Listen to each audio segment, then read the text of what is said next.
Okay, the recording's in progress. Here we are. I think this is something like episode 37, Roaming Free Inside the Cage, William Schafer.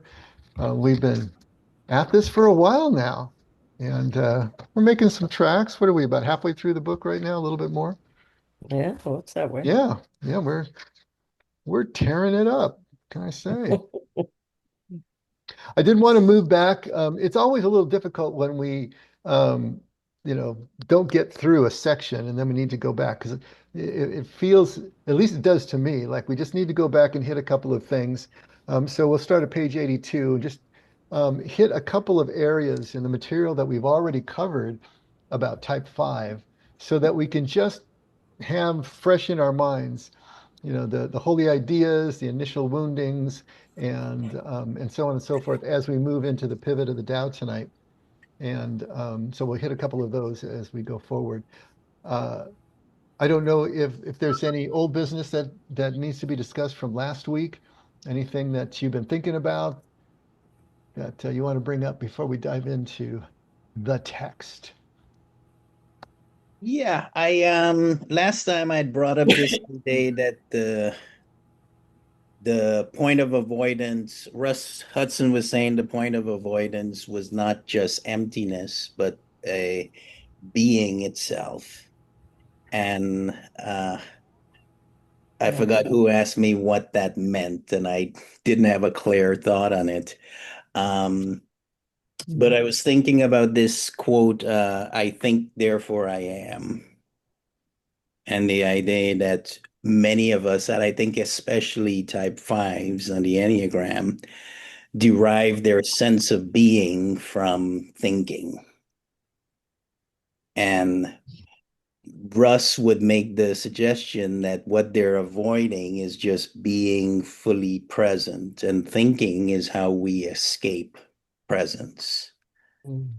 So just learning how to be fully in contact with the moment, staying present in conversations instead of mentally withdrawing, feeling emotions directly instead of analyzing them, or taking action before fully trying to figure things out. Mhm. So this idea that, they avoid being is actually what restores them. Like being is what actually restores them. They don't get depleted by being, they get depleted by resisting it, which is retreating to the mental realm, essentially. Well, that's really good, Well, William. Yeah. I hope the recording captured that, like the little robot that writes down notes. Oh. Seriously, that was very meaningful to me. Mm, Thank you. mm, Yeah, yeah. I was the one who asked you what does it mean? Yeah. And I don't know if you remember, Dave. I told you that too about I think therefore I am, and you said something which kind of summarizes what he said. This was like a year or two ago. Mhm, Yeah. Actually, Like am I nothing if I don't think, right? I think mhm. Descartes got it backwards. You Yeah. know, I I think am, really therefore I think. I am, therefore I think is Therefore, I really think. more of the way that this works, especially contemplatively. That thought that the whole egoic apparatus is a byproduct of our being as human beings and a byproduct of our self-awareness as human beings. So just like a Westerner to put thought first and Right. being second. But I think, as we get further along the spiritual journey, we want to flip that script. But I'm really glad you brought this up, William, because I think what you're going to find, and as we're going to get into it, I think tonight, is that the way that he defines emptiness is going to be really close to what you just said about being. Mhm, That emptiness is not just the absence of something. Emptiness is the non-resistance to everything that mhm. allows everything to be possible, and he's going to get into the Tao and the Da tonight. And so that's going to also be something. I think it'll help to find it, but try to keep in the back of your mind what William just said. So when we get to that section, let's see if we can integrate it all. Mm. That's pretty good. And I think one of my favorite Russ Hudson quotes is, I think, therefore I am confused. Going in circles, yes. Yes. Yeah. Mm. All right, well, let's go back to page 82. What I want to do is just hit a couple of the points so that we just kind of are putting all of there's all these bits and pieces, right? You got the holy idea, you've got the initial wounding, the subsequent development, we've got the point of avoidance and the virtue and the vice, and then we're going to be going into the pivot of the Tao. So just to review, second paragraph of the type 5. The Enneagram tradition describes the holy idea of type 5 with two names, holy omniscience and holy transparency. And then he's going to define them. Holy omniscience refers to the spiritual intuition that everything is an expression of one original awareness. So this is getting back to that idea of a universal consciousness or a primary consciousness that we are all emanating from. Holy transparency refers to the perception that every individual being is totally and completely illuminated by that same awareness. And so the 5 in his or her pristine state as an infant, right, is all about this connection, all about being part of this universal consciousness and being connected by it. All right, does that make sense to you? So we're part of this whole. We're emanating from the whole and we're part of the whole and have that awareness of it. So that would be the holy omniscience and transparency. Now move to page 83, right under initial wounding. The failures of the holding environment in infancy, okay, that's going to be the nuclear family or whoever the primary caregivers are, threaten these sensitivities. What sensitivities? Holy omniscience and holy transparency, that connection, right? Many 5s seem to experience a double failure of mothering. The first occurs with the embodiment itself. They seem to feel that the very first entity to hold them, gravity, was an awkward mother, and that they have never been quite comfortable in her arms. Some of them additionally feel that their own parents were either invasive or not present. Either way, their experience was that they were never really held. Accordingly, many 5s grow up feeling emotionally unconnected to those around them. The resulting knothole is a sense of pervasive emptiness surrounded by walls that seem too fragile, either to contain the emptiness or to protect it from being exploited. So it's all about the connection. It's all about being part of that awareness, that original awareness or consciousness. And then as the infant gets older, starts to experience the disconnection. And then what's the reaction to that disconnection, to that lack of mothering, to that sense of emptiness? If this was your early experience, your initial defensive reaction was to withdraw. So withdrawing in order to try to protect the self is the reaction to not having that connection continuing out into experience as the infant gets older. So you kind of see the evolution here of what's happening. Now let's move to page 85 and look at the point of avoidance, virtue and vice. So the virtue, bottom of page 85, the virtue for type 5 is traditionally called non-attachment. My wife, Alice, a 5, suggests that non-attachment falls slightly short of describing the actual virtue for her type. She proposes that generosity may be better suited to name the original energy that is squeezed until it turns into avarice. He says, I tend to agree. So she proposes that generosity rather than non-attachment is better suited to name the original energy of a 5 that is squeezed until it turns into avarice.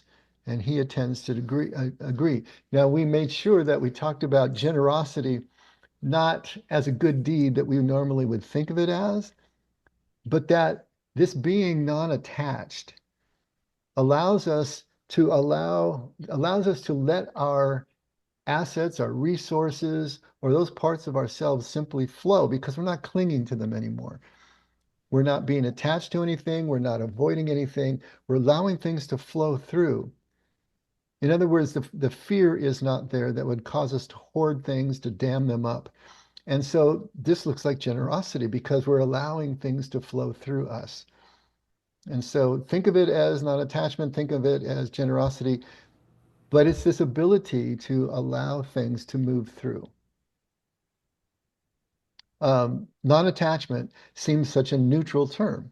Technically, that is not quite true, of course. Non-attachment differs from detachment in that it neither rejects nor selects. It simply remains open to everything. Nonetheless, non-attachment may be a better description of the five's pivot of Tao rather than of its virtue. Non-attachment is the place of no resistance that allows for spontaneous movement of true generosity, which is the freedom to either protect oneself from harmful intrusion or offer oneself in a gesture of service according to the flow of the situation rather than according to the habits of the ego. And we talk about that a lot. What does love require in a given situation? Well, Yeah. if we're full of attachments, if we're clinging to this or that, if we have our preferences and our aversions, we're never going to see what love requires in a given situation. We're only going to see the inside of our own eyelids, right? Because we're going to be right here inside that bubble. So this idea of true generosity is going to have non-attachment at its core that allows us to be able to see the situation as it is, and not through the filter of our attachments, and then allow our resources to flow accordingly. Make a sense? Yeah, it does. Yeah. Okay. That last paragraph before we go into the pivot, entry into that pivot, he's talking about non-attachment, as always requires repeated surrendering to one's point of avoidance. And this is for everyone, all 9 of us, right? Mhm. Repeated surrendering to one's point of avoidance. And this is kind of what William was talking about, just allowing ourselves to keep hitting that place that we fear the most, that place that we resist the most, that place that offends us the most. That's where we need to go. So that repeated surrendering to one's point of avoidance. The point of avoidance for a 5 is called emptiness. And at first, this may seem mystifying. When 5s begin to take up the Enneagram's suggested path of development, it often seems that the experience to be avoided is not so much emptiness, but being too full of feelings, too full of things to do, too full of noise and distraction. With a little more practice, however, it gets clearer that the fear of too full is rooted in the belief that intense feelings, busy schedules, and high levels of activity or excitement will drain the 5's meager resources until the 5 is totally depleted. All right. Hopefully we got that whole flow together, from the holy ideas, the pristine state, to what goes wrong in the initial wounding, and to the reaction to that, the withdrawal, and now to the point of avoidance. And now we're going to jump into the pivot of the Tao. Any comments or thoughts before we do? All right, let's talk about emptiness. Now, what does emptiness mean in this context, everything we've been talking about? First of all, it means the emptiness of not knowing. And we talk about uncertainty a lot, and he's going to define it even more finitely, which is a good thing. He says, not knowing is more than just not having the answer. Searching for a shop I've never visited before, I may come to an unfamiliar intersection. I don't know whether to turn right or left. This is not true not knowing, for at least I know one alternative will be correct. The not knowing of emptiness is totally without content. Now that's important. The not knowing of emptiness is totally without content. It is a pregnant silence that, like uncarved wood, can become anything. And just sit on that for a second. So this goes beyond mere uncertainty, the way we typically use uncertainty, or in terms of not knowing. And really what it's coming back to when he says a pregnant silence that like uncarved wood can become anything, now we're back into that idea of superposition with the quantum particles that we've talked about in here over and over again, right? So when the quantum particles are not being observed and they're in what physicists call superposition, which means they're in this undifferentiated state, and it's like a wave. And basically, they're occupying sort of all points at once. There is no definition to their position or their velocity. Really, all possibilities exist at once. in superposition until you look at them, until you observe them, until you put them into some kind of experiment. And then it's like the choice is made. Now they become particles and they actually go through slot A or slot B. But it's not until we actually look at them, think about them, bring our consciousness to them that that change is made. So in the unresolved state, before we actually look at them, this is what he's talking about in this idea of emptiness. There's no content in it, there's no consciousness brought to it yet. And so it can be anything and everything.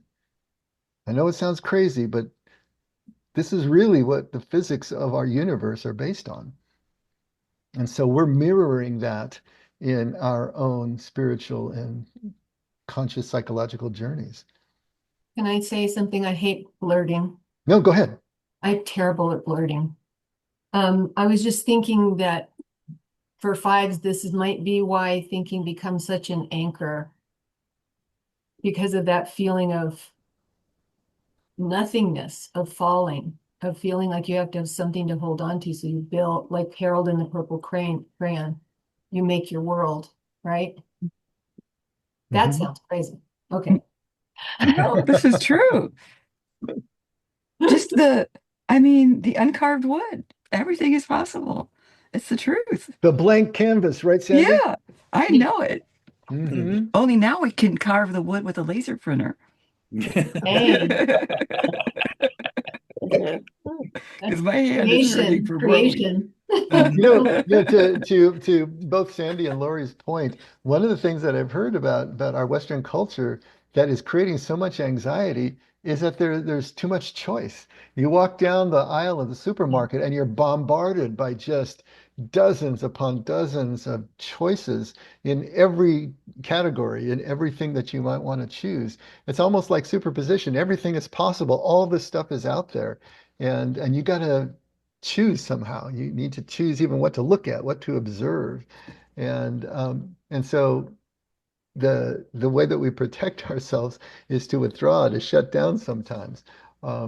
And we feel overwhelmed by all of this.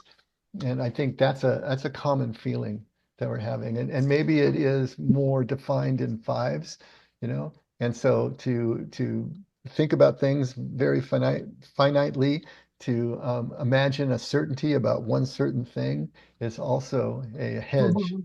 against that feeling of overwhelm Mm. of the blank canvas or the uncarved wood where everything is possible.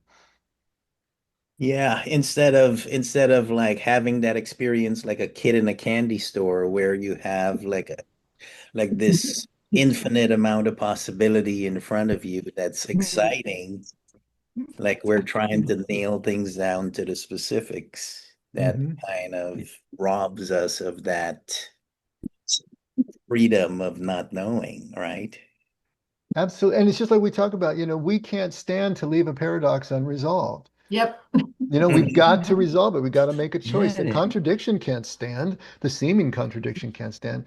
But if we can leave the paradox in place, if we can leave it in superposition and then just move through, continue to live, what comes from that is a kind of knowing that we're not going to get cognitively or in any other way.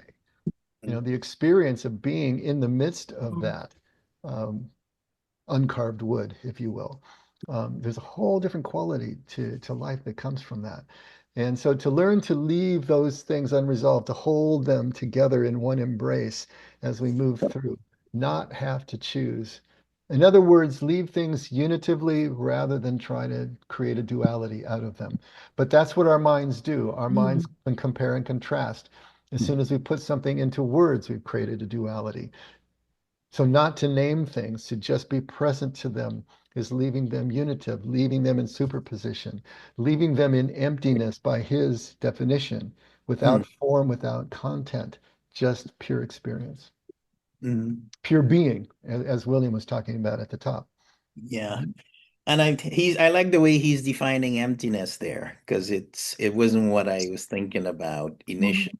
Like Mhm. I was thinking of emptiness as feeling depleted rather than He talks about it almost exactly the way Russ talks about being. Exactly. That's why I wanted to make that connection. That's why I was glad you brought that up at the beginning.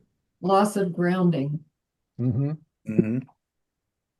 Okay, so secondly, carrying on here, the emptiness of five's point of avoidance has an energetic quality. The five's deeper fear is that others will deplete her of the little energy she has, leaving her without vital substance. Therefore, in order to enter into the pivot of Tao, the five must voluntarily experience the energetic emptiness of being willing to surrender everything. Now, you see how this dovetails with everything that Jesus said. You know, obviously, this is for all of us, not just fives. We need to sell everything. What must I do to obtain eternal life? Well, once you've obeyed your way as far as that's going to take you, because it's only going to take you so far, well, then it's a matter of letting go of everything that you're clinging to, including the rules that you're obeying. If you're not willing to do that, let go of everything, even the rules. It's like the um, what was his name? The Sidonite, Serapion, who says, I sold the book that told me to sell everything and give to the poor. He was even willing to sell his Mm. treasured copy of the New Testament and take that money and give it to the poor. I sold the book that told me to sell everything. Are we willing to do that? Are we willing to sell the book? Are we willing to sell the rules? Even our ethics and our guide of morality, are we willing to really put everything on the table? No sacred cows in order to actually see what's there and then let come back what does. But anything that we cling to could become a limiting factor if it hasn't been explored, if we haven't been willing to leave it. So this is the idea of fives must voluntarily experience the energetic and not passive, right? It's actual, intentional, and energetic, active surrendering, letting go, selling off. Chapter 11 of the Tao Te Ching describes emptiness as the essential quality of the pivot of Tao. And here's a little quote. The 30 spokes converge at one hub, but the utility of the cart is a function of the nothingness, the wu, inside the hub. We throw clay to shape a pot, but the utility of the clay pot is a function of the nothingness inside it. We bore out doors and windows to make a dwelling, but the utility of the dwelling is a function of the nothingness inside it. It's the space that gives us the place to be. It's the space at the center that is the free fall, the lack of gravity at the center of the centrifuge, where there's no resistance. All those ideas, whatever works for you, right? Tao is the ultimate emptiness. It is said to be identity without shape and meaning without form. You got to love that one, right? So the Tao is said to be identity without shape and meaning without form. What does that mean? The phrase identity without shape means that as underlying field, Tao is everywhere, yet nowhere. Tao is within everything, and yet is no thing. In this sense, Tao can be said to be empty, yet it is this emptiness that gives meaning or being to each Da, or individual focus. Each Da, in return, is a shape without identity, form without meaning. Now, before we go much further, and I know DE pronounced Da seems a little weird, but that's the way it's pronounced, uh, or as close as I can get to it in Chinese. But I think making a distinction between Dao and Da is something that we need to do so we can make sense of this paragraph, because it is kind of a central paragraph. So let's take a quick look over here. Can you see my screen now? Yes. Okay. So, Da is a foundational Chinese philosophical concept encompassing inner power, integrity, or virtue. It represents the active, manifested potency of the Tao within an individual or entity, moving beyond mere morality to signify authentic character, skill, and spiritual potency. It is the inner strength that allows one to act in alignment with the natural order. All right. Now, the key here is to understand that it's within an individual or an entity. So now let's contrast that with Tao. Tao and Da are central complementary concepts in Taoism from the Tao Te Ching, often described as two aspects of one unit. Tao is the ultimate nameless source, natural order, or way of the universe. Da is the virtue, integrity, or inner power that manifests when one, an individual, a person, aligns with or embodies the Tao. There's an analogy of the ocean and the wave. The vast, fundamental, and ever-moving ocean. It is the underlying force, the totality of nature, and the ultimate source versus the individual unique wave that arises from the ocean. It is a manifestation or expression of the ocean's power and energy in a specific place and time. The wave is the way the ocean is acting right now. So if you start to think about you as an individual encompassing or embodying this universal force, and instead of Tao, we would say God's presence, right? So that underlying field, that force of God's presence, that very presence itself, how is that manifesting in us right now? Key aspects of Da, inner power and virtue. From the Taoist perspective, Da is the profound virtue or personal power derived from living in accordance with the Tao. It's not about adhering to strict social rules. In other words, it's not about obedience, but rather developing one's own unique nature and inner capacity, sometimes described as a mastery or skill in being.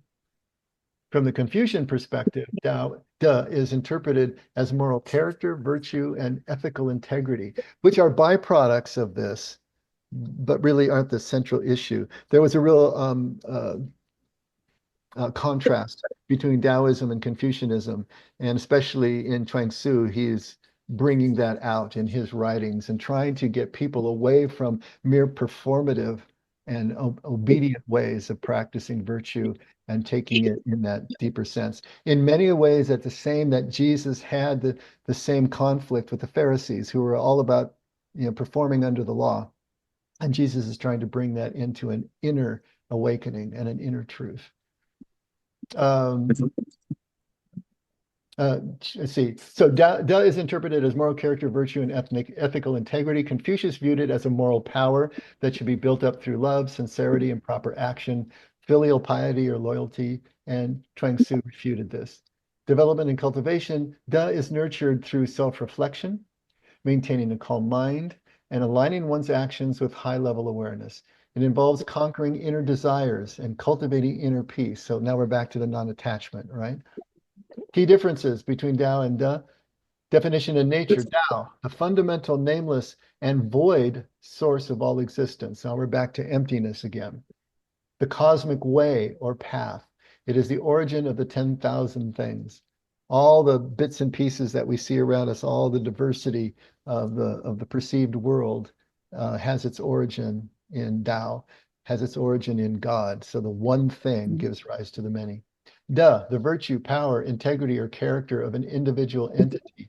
It is a specific expression of the Tao within a particular person or thing, the internal, spontaneous, and unique to the individual's path.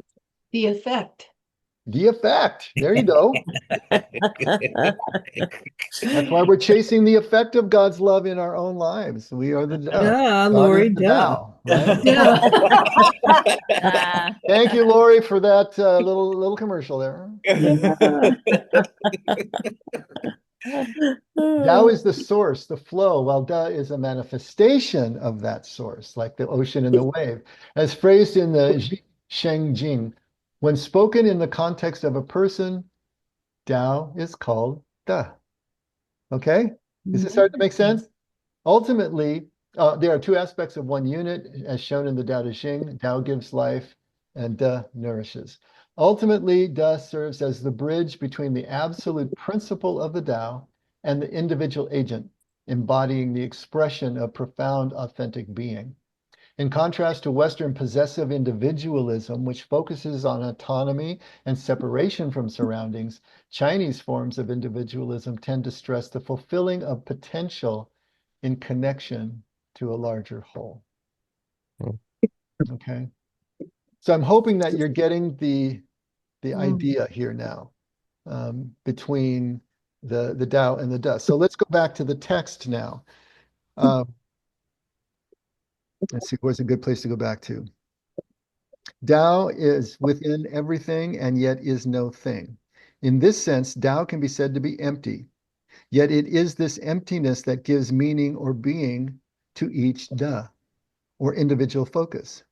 Each Da, in turn, is shape without identity, form without meaning. So remember that Tao was identity without shape and meaning without form. But each one of us, right, each individual is in turn is shape without identity, form without meaning, until we reconnect to the source, until we reconnect to God's presence. Because void of that, outside of that, what are we? Yeah, we are form, but we don't have meaning. We are shape, but we don't have identity. That's the whole point of the spiritual journey, the whole point of the Enneagram as a tool for the spiritual journey is to find the identity, to find the meaning. That is, no Da of itself has real meaning except insofar as it participates in Tao. The unique genius of Taoism is that it did not turn Tao into the creator or cause of Tao. Instead, it realized that Tao cannot exist without Da, any more than Da can exist without Tao. They are two fundamentally and eternally co-implicated aspects of all that is or ever could be. That's a mouthful, I know. But let's think about it in our tradition now. What do you really think the Trinity is? I mean, if you get right down to it, the Trinity is an expression of this as well. Here you've got a Godhead, you've got a presence that is the Tao, is the source, is this underlying field of everything that is. But it's identity without shape and meaning without form. There's no form to it. It's pure spirit, or it is whatever it is. But there's nothing that we can put edges on. There's nothing that we can put words to. There's nothing that we can express. It's absolutely ineffable. And yet within that force, or whatever you want to call it, that presence, here are these three individual personalities, Father, Son, and Spirit, right? In which are manifested certain aspects of that force as we understand it. So there you have kind of Tao and Da in the Christian tradition. Not only that, take a look at my screen is still up. Let's take a look at John 1. The prologue. In the beginning was the Word, and the Word was with God, and the Word was God. He was with God in the beginning. Through him, all things were made. Without him, nothing was made that has been made. In him was life, and that life was the light of all mankind. The light shines in the darkness, and the darkness has not overcome it. Did not comprehend it. I love that line better, that translation. But here you have, I think, the same expression. Here is the Word. The Word is the Da. The Word is the manifestation. We're talking about Jesus here. But the Da is co-implicated, complementary with God, the Tao. And so we have the same sort of idea here. There's a manifestation. There is an executive agent that emanates from, this field that has no shape, has no form, but has all identity and all meaning. And so we as executive, emanations from this meaning and this identity, we have the shape and the form, but we don't have the meaning and identity until we reconnect with our source, with God. And it's the whole initial wounding and everything that took us away from that source. Obviously, when we were infants, we didn't have a way to actually think about it in a self-aware way. We couldn't be aware of it, but we were part of it. And then we get taken away from it. So our whole journey is to get back to the garden. We're reconnected, and now meaning and identity becomes ours again because we reconnect to our source, to our God. But you have this idea of Tao and Da that may help you or it may not. If it doesn't, then never mind. Hey, Dave, quick question. Yeah, I'm gonna stop the share now. Here, does anybody needs to see this anymore? Hey, Go ahead, I'd Bill. love that. I'd love that duh thing later in the email. Oh, wait, I'm sorry, Lori. I'd love to have the duh Oh, and yes, the I'll, Tao I'll comparison in attach the that. email. I'll attach that to the email. Absolutely. Okay, Bill. Yeah, I've always been confused by the pronoun usage in John 1. Okay, you're still really low on my computer. Say that again as loud as you can. Yeah, I'm always confused by the pronoun usage in John 1 when it says him. Mm-hmm. Who's it talking about? The word is Jesus, understood as the second person, the Son of the Trinity. What I figured. Thanks for clarifying. Yeah, that's the reason for the masculine pronoun. Mhm.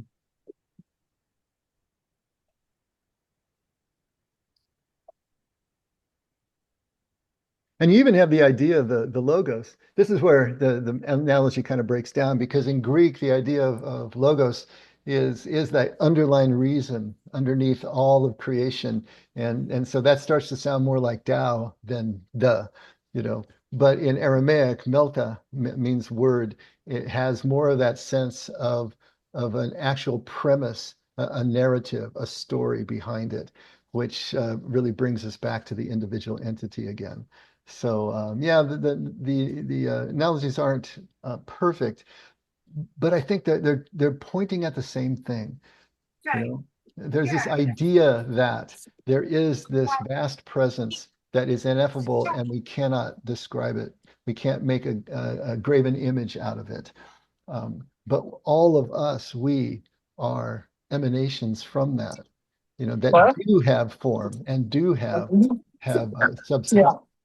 So it's just a really interesting way of looking at life, I think, that may help us as we're moving forward.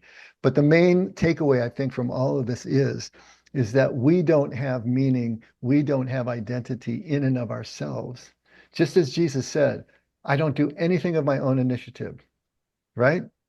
I only do what I see the Father doing. I only, flow the Father's actions through me. Same idea there. He's realizing he and the Father are one. All of his identity is wrapped up in that, in the Father, in God, in presence, in source, however you want to term this. And that's Jesus speaking. And then he turns to us and say, these things you see me do, you can do, and greater things than these. So our task is to reconnect to the source so that we will find our identity, meaning, purpose. Same thing. Have we beat that horse enough? Maybe. So the unique genius of Taoism is that it did not turn Tao into the creator or cause of Da, but instead it realized that Tao cannot exist without Da any more than Da can exist without Tao. That flies in the face of, classic Christian theology, but I think we can see where he's going with that. They are two fundamentally and eternally co-implicated aspects of all that is or ever could be. But we could point that directly to the concept of Trinity, right? And there is an aspect that God's love for us is so complete that can God exist without us? Would God still be God without us, without an object for God's love? There's one of the mystics, Angelus Silesius was his name. He was one of the medieval mystics. He has a quote that's really instructive. He says, if God stopped thinking about us for one instant, now normally we would finish that by saying we would cease to exist, right? If God stopped thinking about us for one instant, but the way he finished it is that God would cease to exist. If God stopped thinking about us for one instant, God would cease to exist. In other words, God is love. If in any way God could abandon us as the beloved, as objects of his love, then God would no longer exist as God. Mhm. So in a way, we are co-implicated in that way, certainly. What about the angels? If we weren't, Sorry, what about the angels? They were created before us. So, what about it? so if we didn't exist, he still has the angels to hang around, right? Okay. Uh-huh. I mean, God's never going to stop existing because he's eternal. Let's All open right. that can of worms. I don't understand what you mean by that. That's what I'm saying. I really don't. The Makes whole no point, sense. the whole point, George, is He God is needs us to love. God. If God stopped regarding, loving, identifying with, connecting with any of the beloved, then he is no longer the perfect love that Jesus says God is. So that would be the idea. Not that God maybe would exist, but he wouldn't exist as the God that Jesus is proclaiming. Love would require that constant devotion, that But see, constant presence. I also, in the same thinking with George, like, let's say the humans don't exist. There's still God because there's other All things right, in you the guys are going world. way too literal on this. You're getting off in the field here. We do exist, and God loves us. If God stopped loving us, he wouldn't be God anymore. So what you're saying Is is that we're not okay? Does that work? right? You're trying to take it too far into a literal land. The whole point is we are here. We are the beloved. If God stopped loving us, he wouldn't be God anymore, not the God of love. It's poetic. It is poetic. Mhm. It is metaphorical, but it's trying to make a point. Get the point. Don't overuse the metaphor. I will say that I stumbled over that when it said the unique genius of Taoism is that it did not turn Tao into the creator or cause of Da. And I went, well, wait a second. That did make me go, huh? Well, that's Because, where that would part ways. That's why I said that parts ways with right. Christian theology. And so, yeah, we're not going to have a perfect analogy here. But I think you've heard me say before that I do think Taoism is the closest in a different tradition to Jesus' concept of the way and his teaching. But yeah, they're not going to be I always in followed you. alignment. I was glad you kind of pointed us towards the Trinity where I kind of saw that. But I just thought then where do we fall into this picture? But Yeah. it's good. It's fine. Yeah. Well, we need to understand the Tao and the Da for the purposes of just understanding where Schafer is going with this passage. And I'm trying to point out how it does dovetail with Christian thought as well, but it's not going to be one-to-one.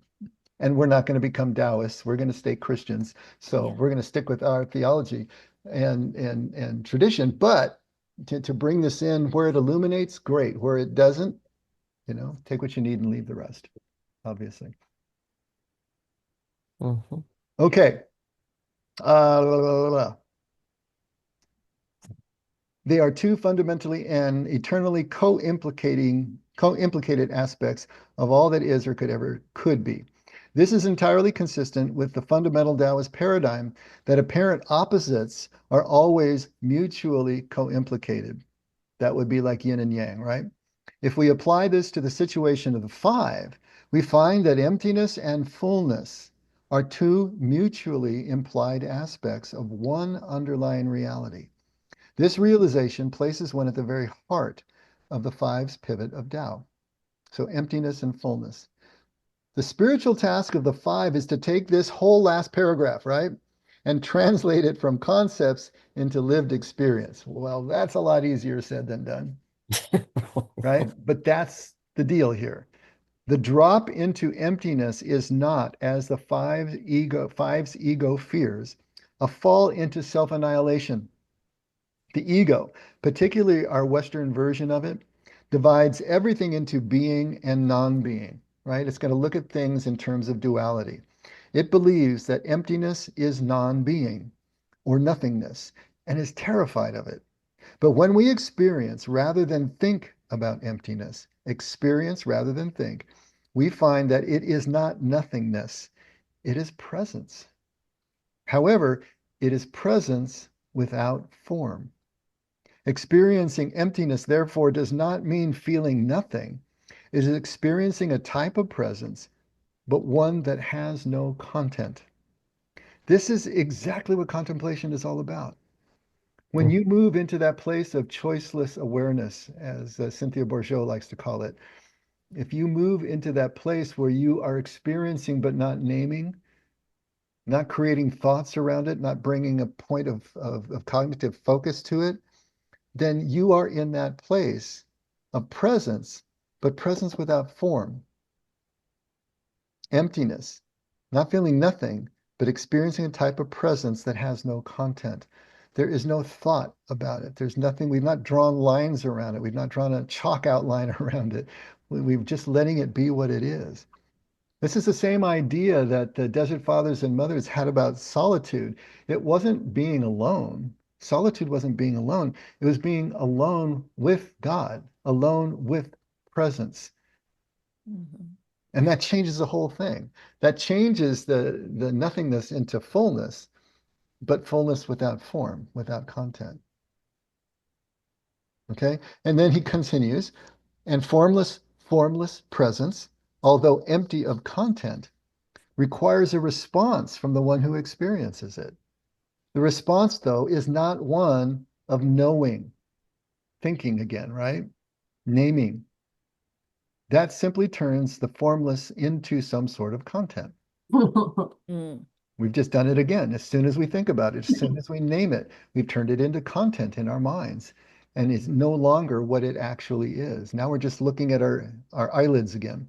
The proper response to formless presence is welcome, gratitude, and greeting. And if you're familiar with the welcoming practice, it's a lot like that, right? Yeah. There is a marvelous poem by the contemporary British, now living in Canada, poet-philosopher David Whyte, which deeply explores this. The poem's title is It Is Not Enough. And I know that Bill is going to love this because he's a David Whyte fan from the get-go. Mhm. It is not enough to know. It is not enough to follow the inward road, conversing in secret. It is not enough to see straight ahead, to gaze at the unborn, thinking the silence belongs to you. It is not enough to hear even the tiniest edge of rain. You must go to the place where everything waits. There, when you finally rest, even one word will do. One word, or the palm of your hand turning outward in the gesture of gift. And now we are truly afraid to find the great silence asking so little. One word only. Mm. The poem is telling us that you can study for years. You can become a supremely good meditator. You can quiet the ordinary mind, and still you may not have reached true inner freedom. You must go to the place where everything waits. In that place, when you finally stop resisting, the smallest gesture will suffice. The gesture must come from the heart, not the head. It is directed to someone or something other than oneself. Yet in that small movement of self-emptying, the five discovers that true fullness of illumination lives hidden within the immense longing of his own heart. Each time the five enters this pivot, it becomes that much easier to share his interior awareness of the brother's presence to all brothers. And this is how the five eventually reclaims holy omniscience and transparency. So it's going to be moving from duality to unitive experience and consciousness, not naming, not creating those edges and contrast. We can call it ego death, if you want, in that respect, of those moments of awe that allow your sense of self to diminish.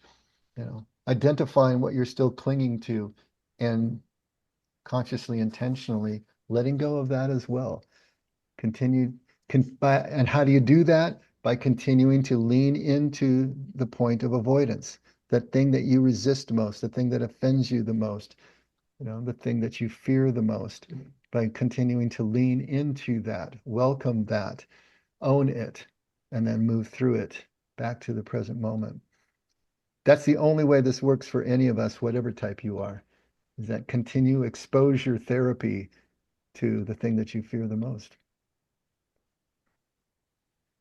Dave, that last paragraph really says a lot about an evolved five, which a lot of fives I know are not that evolved yet, or not to that level, but that's really Hey, something Only to, no, not you, fives? Lori. Only You're fives are not different. evolved? You're here. Yeah, right. Yeah. Some fives, I'm saying, but it's a real something to aspire to really think that way as a five. Really, it's different. thank you. Good point. Mm. After running my whole life from emptiness, this all speaks so much to me. Mhm. Mhm. Lori, do you think that it's given you some tools that you can use yet?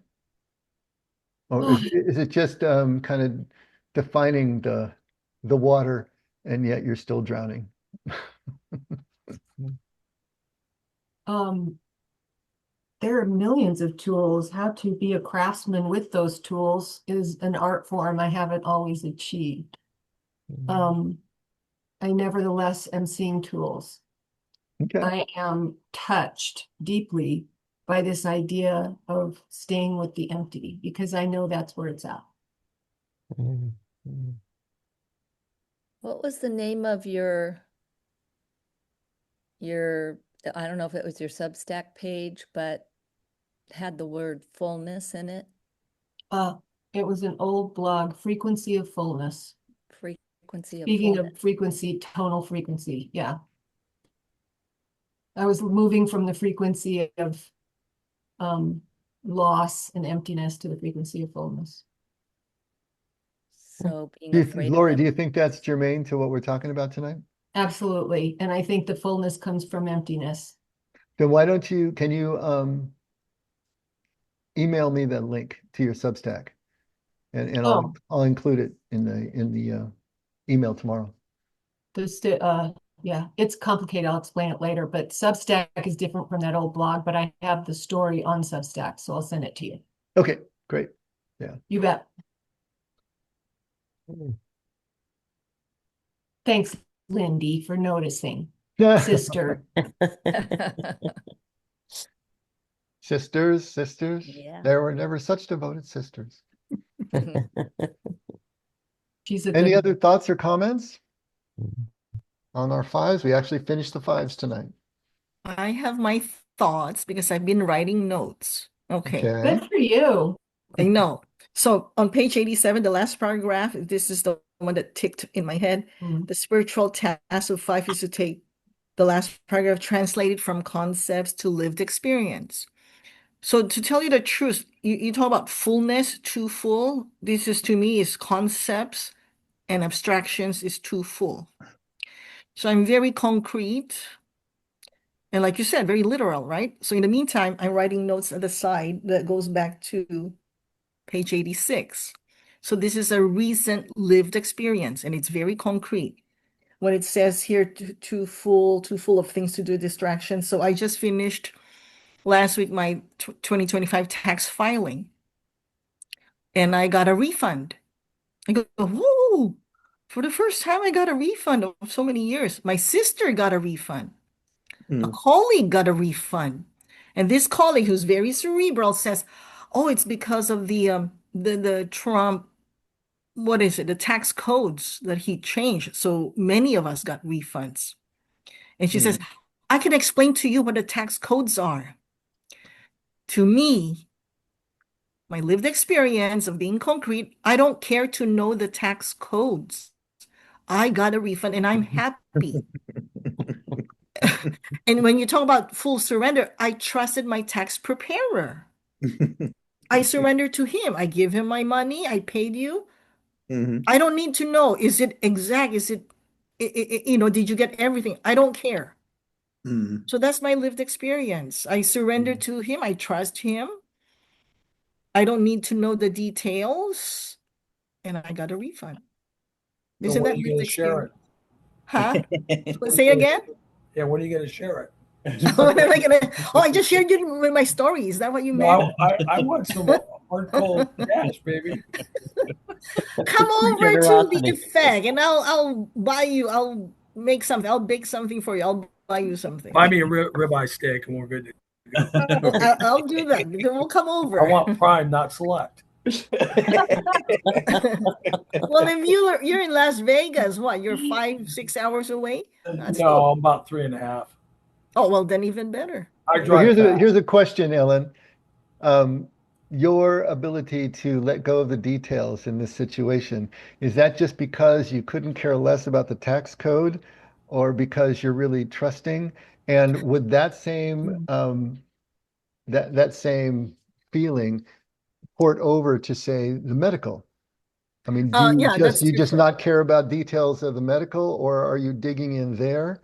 You Yeah. know, so in other words, is it a universal thing that's applying No, to all areas of your life, or is it just this one area? I And that would think. be something, you don't need to answer that question. Oh, okay. It's something to think about, because sometimes, yeah, we just have no interest in it. I have no interest Right. in the tax code. No, but it's the You same know? thing too. I would help in the that AV in the church. So somebody came to me and said, "Oh, you're so good in computers, aren't you?" I go, "No, this is what I know. It's like, like you said, paint by numbers. I push this, I push this, I push this. That's all I need to know, not to screw up." It's the same as driving a car. I don't need to know the mechanics and the carburetor and the pistons. Just tell me how to turn it on and drive safely. So So yeah, maybe it's my as a interest. five, our hallmark is supposed to be, we're the researchers, we're the ones who are going to gather Understand. Yeah. information. And I have that trait, obviously, but it is selective. I don't care Yeah, about taxes. I don't care about books. There's things I don't care about, and I don't want to know. And I'm not going to put any time into that. But other things that I love, yeah, I'll research until yeah, my eyes that's are true. bloodshot. So, That's true. It's selective. what Yeah. we're looking for, what we're looking for though is a universal attitude that kind of cuts across life. Are we really willing, to be non-attached? Are we really willing to come back to that idea of the holy omniscience and Uh, transparency? And well, so, see, this is the problem I have. What if that researching of the thing, let's say, okay, like we read a short story about J.D. Salinger, he wrote it, and we talked about his life and how it affected his writing. And it brings me joy to know that. So how is that, what I mean? Like it's yeah, enjoyable. once again, Ellen, if it's not a problem, it's not a problem.